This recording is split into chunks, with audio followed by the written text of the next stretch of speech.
Friends, ಎಲ್ಲರಿಗೂ ಕಲ್ಪನಾಸ್ ಕಿಚನ್ಗೆ ಸ್ವಾಗತ. ಒಂದು ಸಿಂಪಲ್ ಆಗಿ ಬೀನ್ಸ್ ಪಲ್ಯ ಮಾಡೋದು ಹೇಗಂತ ತೋರಿಸ್ಕೊಡ್ತಾ ಇದ್ದೇನೆ.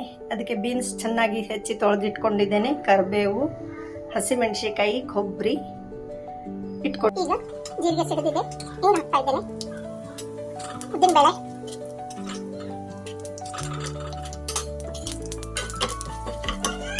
ಸ್ವಲ್ಪ ಅರಿಶಿಣ ಪುಡಿ,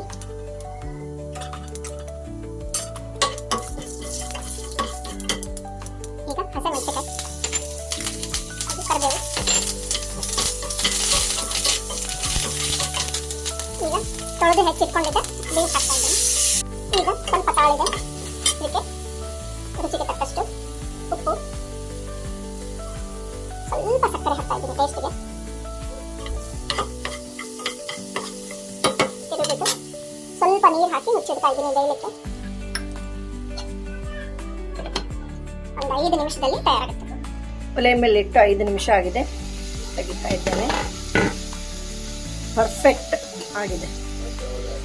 ಈಗ ಕೊಬ್ಬರಿಯನ್ನು ಹಾಕ್ತಾ ಇದ್ದೇನೆ.